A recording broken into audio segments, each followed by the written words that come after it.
Welcome back to another episode of Executive Sessions, where we discuss trends and developments in the industrial manufacturing space. I'm your host, Clayton Gullett, and we've got an awesome show lined up for you today. In today's economic climate, consumers have higher expectations for the transportation of goods across the country. This has created a need for better efficiency and speed, plus, with inflation cooling, the rail industry is seeing a boom in demand. Today's guest works in the railcar industry, but has an extensive background in the automotive manufacturing space. And just like you probably know from all of our episodes, because we know that you're a loyal listener, so do we here on Executive Sessions. But we're going to talk to him today about the current growth in railcar, what's driving it, where it's headed, and how it differs from the automotive manufacturing space. We're also going to pick his brain about shifting careers, because jumping from one industry to another can have its own set of challenges. We're pleased to welcome Bill Krueger to the show. Hey, Bill. Thank you, Clayton. It's my pleasure to be here. Bill is the COO of American Operations at the Greenbrier Companies, a global leader in transportation manufacturing and freight services. Thanks again, Bill, for being here. Again, Clayton, it's a pleasure. Was there anything that I missed about your background that we should know before we jump into the episode? Nope. All right. Well, then, let's jump in then. Let's learn about the rail industry. All right, Bill, you've worked in a variety of transportation industries. Can you give us an overview of your background and why you made the switch from automotive to rail? Sure, Clayton. So I started out my career in 1985 as a young electrical engineering student at Marquette University as an internship at General Motors. And really that was the, point where first major job, outside of part-time work. And I just fell in love with the scope and the scale of U.S. automotive factories, and subsequently spent 35 years working for General Motors, a division of Harley-Davidson, Toyota, and ended my automotive career with Nissan. During that time, I was afforded the opportunity to really work all over the world in many different factories, really in all functions of the manufacturing space, from procurement to logistics, quality, factory management, and then ultimately my biggest role within my career in automotive was running the day-to-day operations for Nissan in North, Central, and South America. Wow. So it was a great experience. Yeah, it sounds like you have quite the resume. And you said 35 years in automotive, is that right? That's correct. So you mentioned your love for automotive. What I'm curious to know what kept you in the field for so long? It was a great career. I transitioned through. I think most people go in kind of phases of life, and those phases of life from being, a young single college student to being married, and that's where I met my wife. That we've been married now almost 30 years together. Really? We met in General Motors on the factory floor. Wow. We then raised our family. We moved around the Midwest from Wisconsin, Illinois, Michigan, Indiana, Kentucky, and we ended up in Tennessee. Although I traveled extensively across the world, I was able to keep my family and raised my family, 4 adult children now, in that Midwest area. That's good. I mean, that's always easier on your family when you don't have to jump and move around all over the place. I'm sure there's always challenges with being gone, but at least having that, pillar of stability makes a big difference. You'd mentioned phases of your life and that kind of transitioning and like lining up with your jobs. Do you think those transitions in your life affected your reasoning from leaving Nissan and jumping to the rail industry, or? Well, I was actually, 5 years ago, Nissan was going through some leadership changes, and I had the opportunity and was offered a very generous retirement package, which I think happens quite often in automotive during the peaks and valleys of the economy.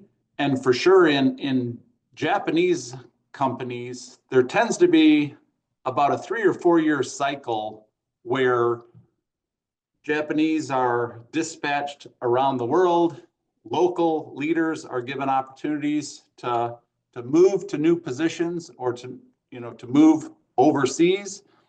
And it just so happened on my 55th birthday, with 15 years at Nissan, they really offered me a offer I couldn't refuse. So I was able to retire, and wasn't the end of my career, but it was definitely the end of my Nissan career. Well, I think everything, kind of flows in the direction that it's supposed to. So I am curious, making that transition, did you find that it was difficult switching from the automotive to the industry as far as the workload, or just that style in general? Or when I had the opportunity, was recruited, wasn't looking for this opportunity. I just happened to get a cold call. Again, a piece of advice I give to a lot of, especially younger people, is, you definitely don't want to close any doors from recruiters, or you want to have that relationship with recruiters out there that you may not be available now, but someday you may be available. And that was the opportunity that came up. It was a recruiter that I had used, a decade earlier, that said, hey, I realized that you retired from Nissan. Here's an opportunity that I think you would fit well in.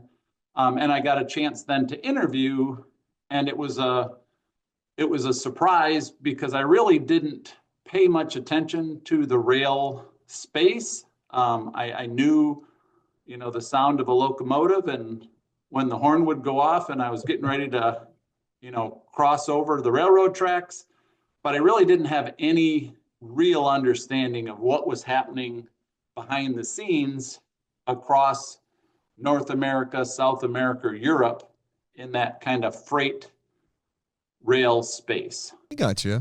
Mentioning the train whistles and stuff, I used to live by like a actual track, and my favorite thing was they would come through about like 2 or 3 in the morning and just lay on the whistle, and it would wake me up so often. It'd be like, oh my God. So I'm sure that was, somebody had to have a little bit of fun with it, because they always hang on a little longer than they probably needed to. But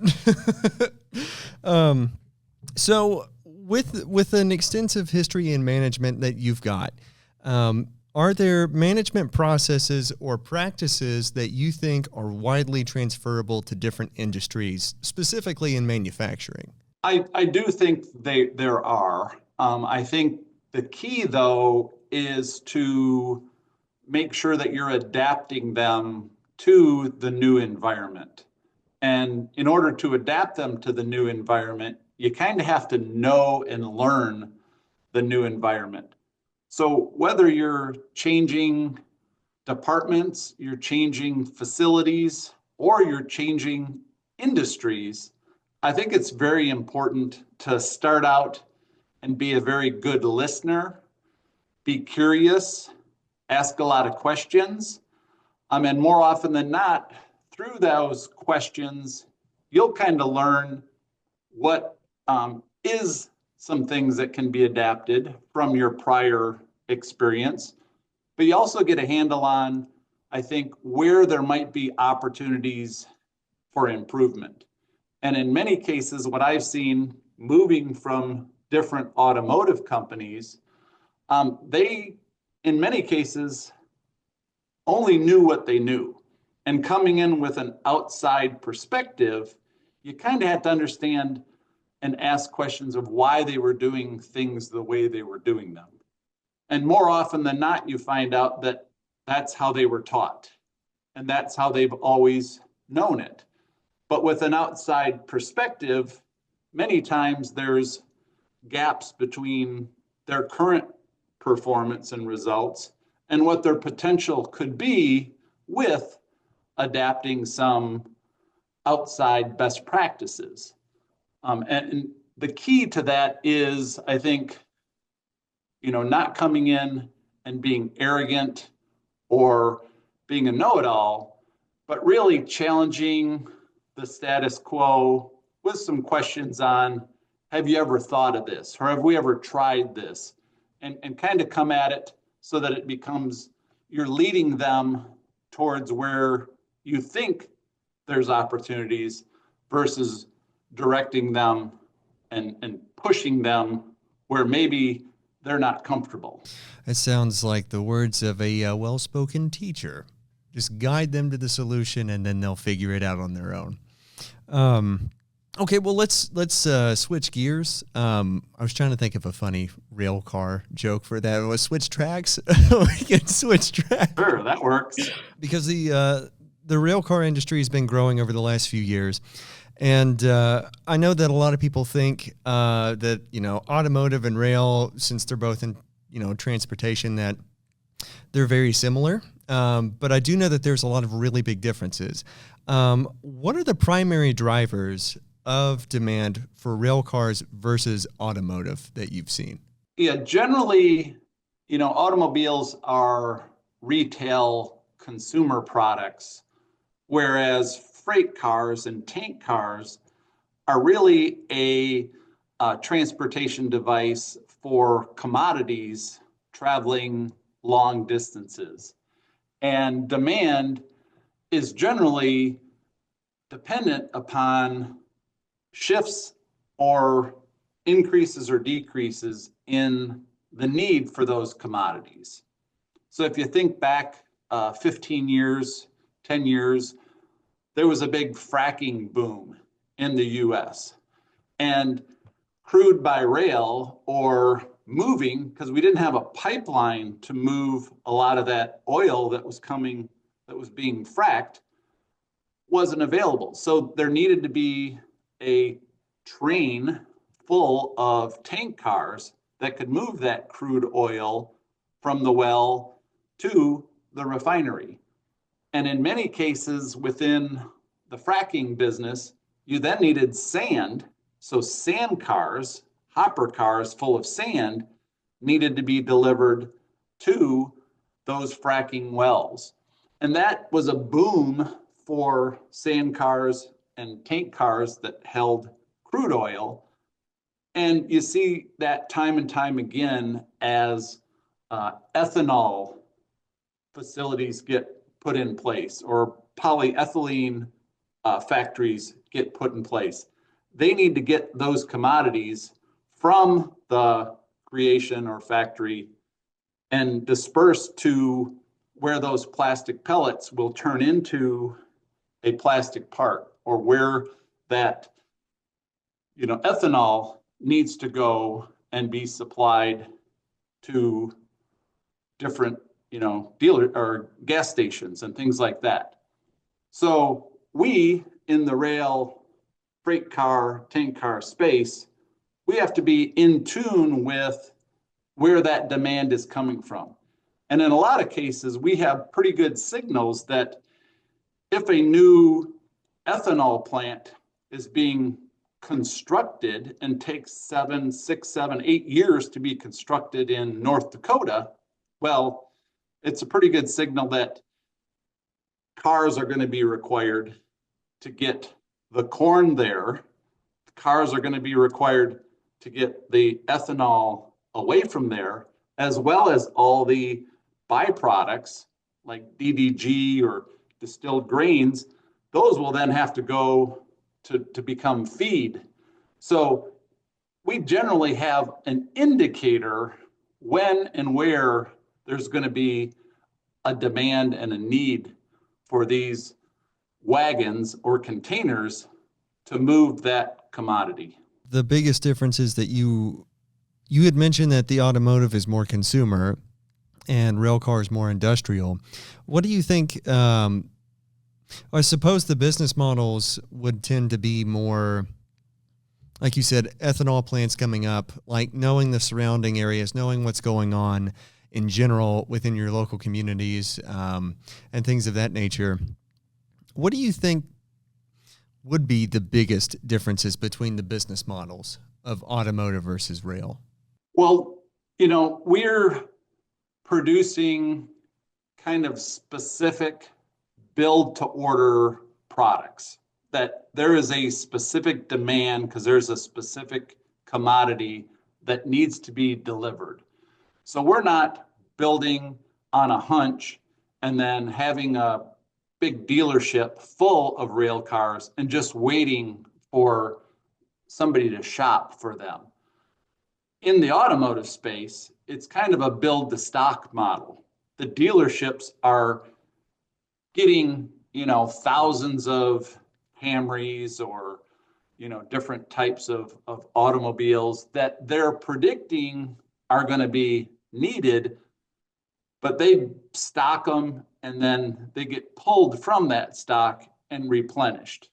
Okay. Rail cars are kind of a business to business, and in many cases, they're a tool for the shippers to get product from point A to point B.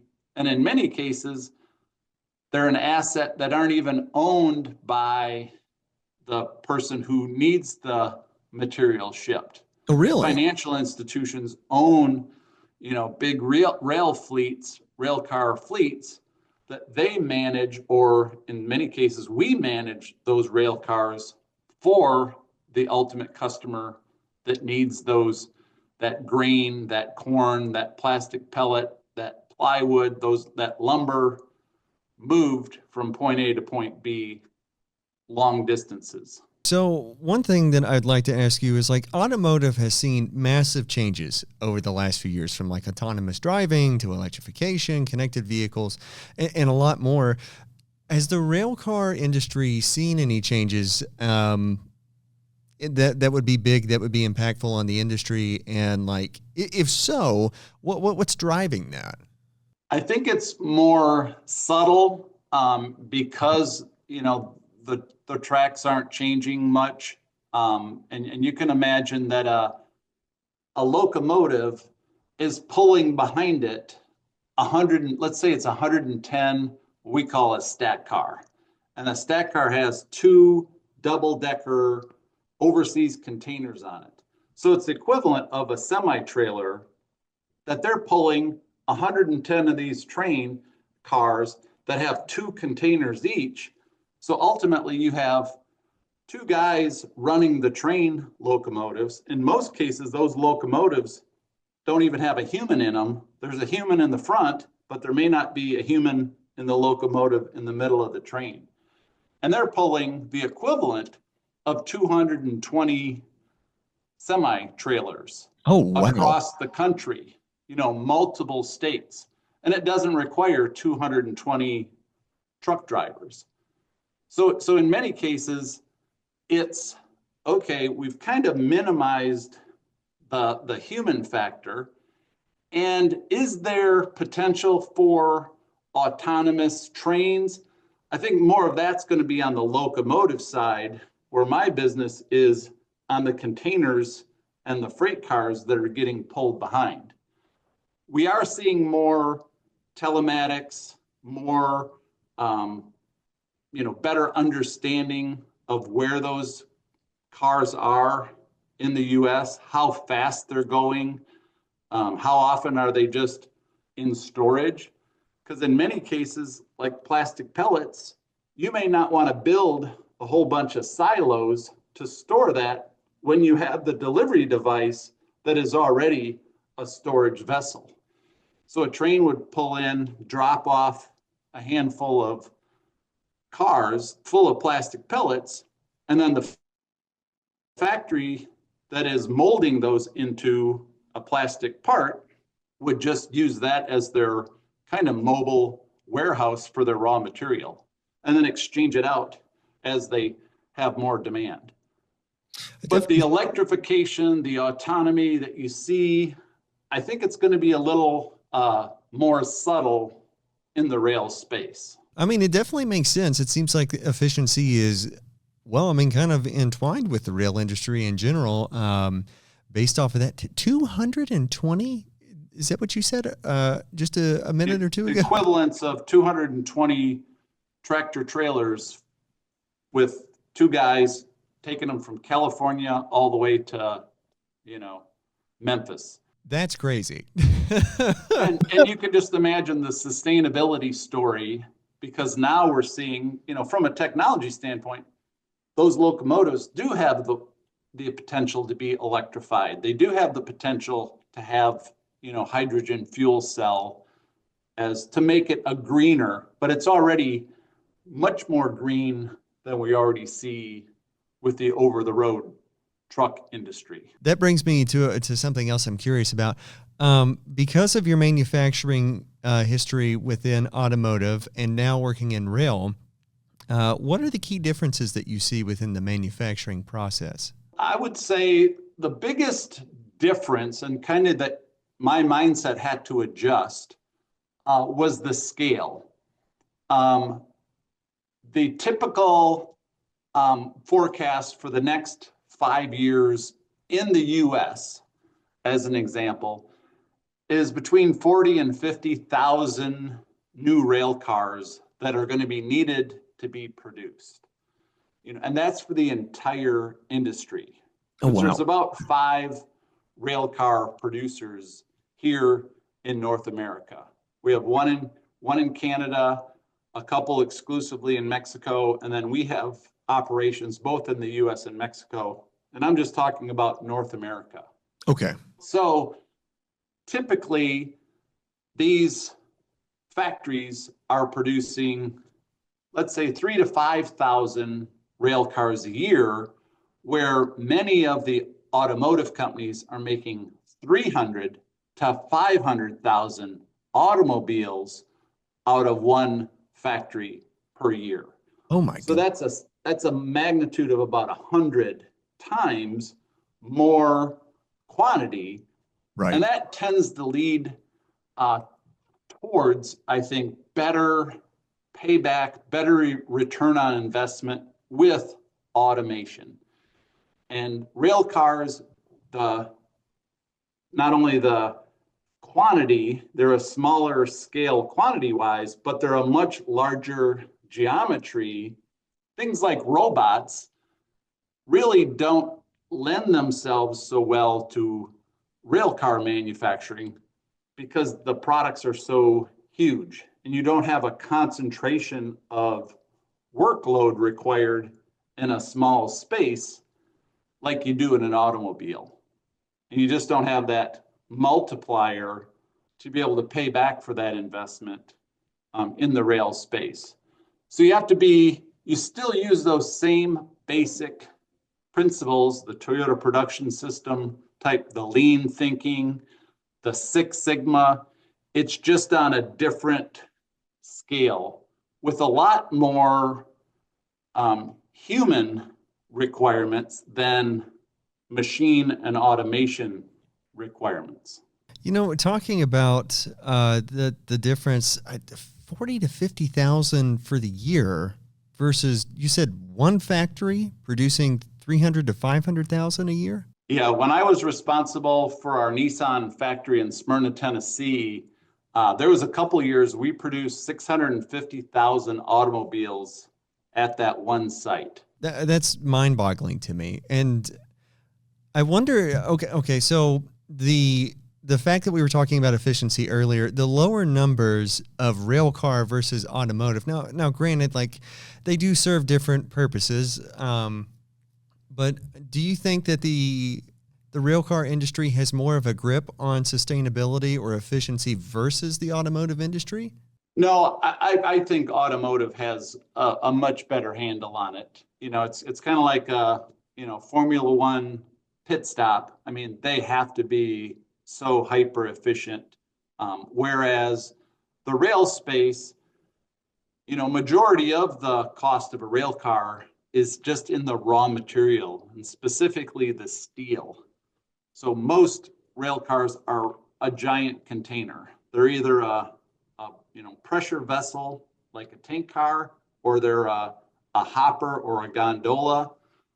So I kind of think of it like it's a beer can for a tank car, but it's more like a cereal box for a covered hopper or a gondola. But it's primarily flat steel that's cut into geometric shapes, bent, drilled, welded together, painted, and to create by hand each of those specific, I think we probably average 400 to 500 man hours per rail car. And I know when I worked at the Georgetown Toyota plant, we probably average 15 to 16 hours of direct labor per automobile. So the labor hours required per unit was, again, a factor of 20 or 30 more on rail, but the volume and the scale of automotive is really where you got, the labor requirements needed. So I am curious, you were talking about parts being handmade, and then just kind of the process.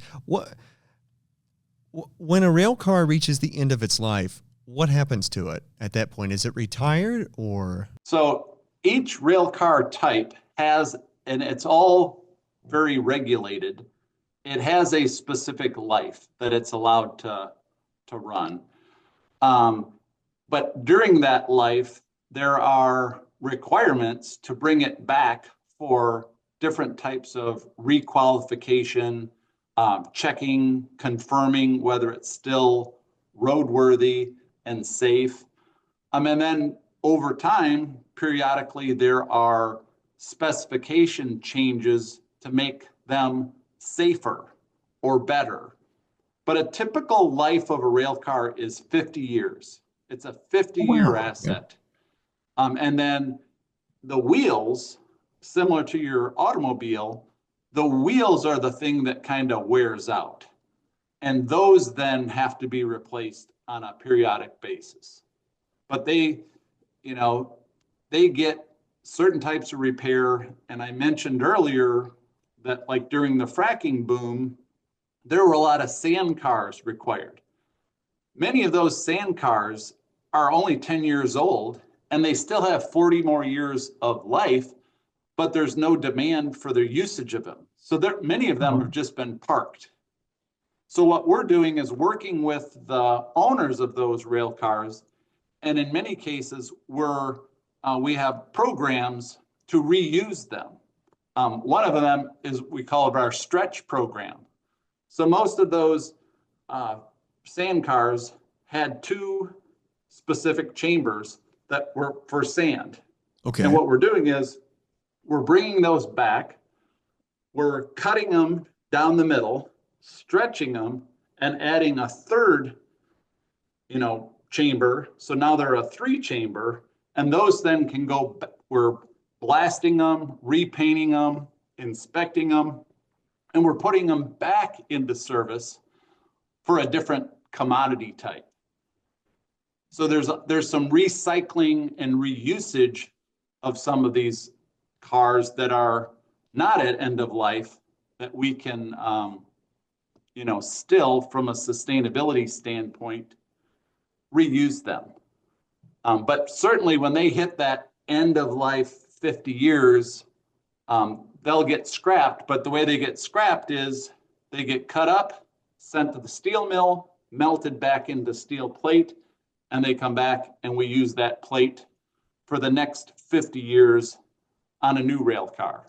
So it's a pretty good, circular usage of that steel. That's wild, man. That it really does seem like the rail car industry has got it down to a science.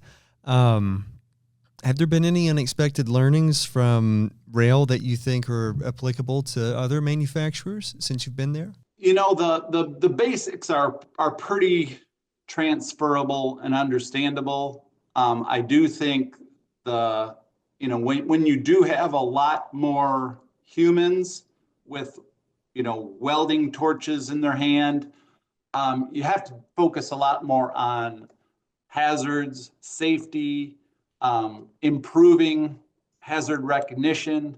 You're moving large. The tank cars are getting picked up and rotated and positioned. So it's a less, I think, comfortable and safe environment that you see in automobile facilities, where there's not as, I think, high of risk, but for sure, we've done, I think, a great job working with our employees to perpetually improve our safety, and our recordable rates are, world class, because we focus on the people, the respect for people, and we train to make sure everybody goes home safe and they have a chance to spend the holidays with their family. They get to walk their, daughters down the aisle for their wedding. And we want everybody to be as safe, if not more safe, at the end of the day than they entered into our factory. How elegantly put, Bill. That's really good. Most of the time you just hear, well, we want them to go home safe, and then we want them to come back tomorrow. But I like the humanistic approach that you bring into your management style, and I really do think that allows people to connect more. I do really think that allows people to be more motivated, because you're not a number, you're a person, and gosh, that goes a long way, especially with your workforce and motivating them. Yep. This past year, we launched a program. It was really a campaign to reboot our safety, and it was started up in our Mexican facility. But the key message was, I'm going to work safely. I'm going to make sure my peers work safely, and I'm going to identify any unsafe hazard, and I'm going to report it. And the reason we started that, and really was from the grassroots, was we had some individuals that were kind of, hesitant, ashamed to be able to tell somebody, hey, you need to wear your safety glasses or put down your welding shield when you're welding, because they thought they might offend somebody. And that individual might get upset that, hey, why are you calling me out? I don't work for you. And the message that came back was, how do we make this so that there isn't that risk of offending somebody? And what we kind of expressed was, what if that person lost their sight because you didn't tell them about their glasses? You didn't remind them. So you really have the power to, give somebody the gift of sight by not allowing them to lose it. And when we put it that way, and we express that this is a gift that you're giving your fellow employees, this isn't criticism. You're not, trying to make them feel bad. You're just reminding them that you love them and you care about them, and that's a gift that you can give them. And that kind of changed our culture to say, you know what? It's okay to remind others if they're performing something unsafely. And we, with that, have seen the end result, with the backwards looking, is our recordable rates have continued to decrease, which we're very proud of. Bill, I really do think the more that time passes, the older that I get, I look through, I see things differently than I did 10 years ago, or even 5 years ago. And a lot of people, I think, are afraid of confrontation in those situations or upsetting somebody. But unfortunately, that's just kind of part of life. You got to go through, and it is inevitable. Like, you're going to upset people, you're going to hurt people's feelings, and so on and so forth. But it does come out of a place of love, in that moment. You got to make a difference for somebody, because, like you mentioned earlier, walking their daughter down the aisle, it could be a moment that in a split second changes the course of their life. And it has a negative impact, or it could have the positive impact. It just depends on what stance you take. But Bill, we have talked about, we've gone through your history. We've talked about automotive versus rail. We've talked about manufacturing within the rail space and sustainability, and now we've talked about safety. We're at the end of our show, but I'd love to get your closing thoughts. My closing thoughts, if we put it all together, and kind of the theme I think that we started with was when you transition to a different industry or something. And I give this advice to young people all the time because I really enjoy mentoring students and new employees. And it's really about, having courage to ask a lot of questions, courage to raise your hand when you don't understand something.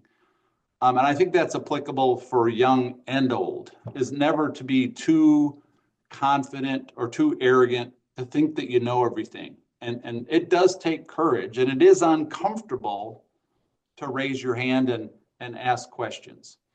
And one of the things I learned a few years ago that I think is also applicable is I ask, especially groups of young people, and I'll ask you this question: do you sing? Clayton, do you sing? I do. I'll leave all the jokes aside and just say for short. but most people, when I ask that, they're like, I don't sing. Oh, okay. But the answer is, you all sing. You may not sing great. You may not get paid to sing. You may get criticized because people are sick of hearing you sing all the time. Noah. I'm just kidding. but the answer is, we all can sing. And it's the same thing if somebody says, hey, who can work late? Is somebody willing to do this? And it's like, I'll give it a try. I'm going to be the one to volunteer. I'm going to be the one to step forward. That's how you learn. That's how you become comfortable in the uncomfortable. So that's something I would close on, is that, having courage comes from practice. It doesn't come from some innate, arrogance or some uniqueness. It's from practice. And the more you practice being comfortable in that uncomfortable situation, I think the more likely you are to position yourself in a place for learning, a place for growth, and then ultimately opportunities for new roles and bigger roles in your career. The experienced, humble words of Mr. Krueger. Bill, that's fantastic. I want to say thanks again for coming out and joining us today. I really, really appreciate it. My pleasure, Clayton. Anytime. Well, thank you all for joining us for another episode of Executive Sessions. Make sure you subscribe to our YouTube channel and hit that notification bell so you never miss an episode. Also, if you're on LinkedIn too, because our content's also posted there, leave us a comment below. Let us know what you want to see, what you want to learn more about, what your favorite parts were. But that'll do it here for us today. Join us next time as we discuss more about trends and developments in the industrial manufacturing sector. We'll see you then.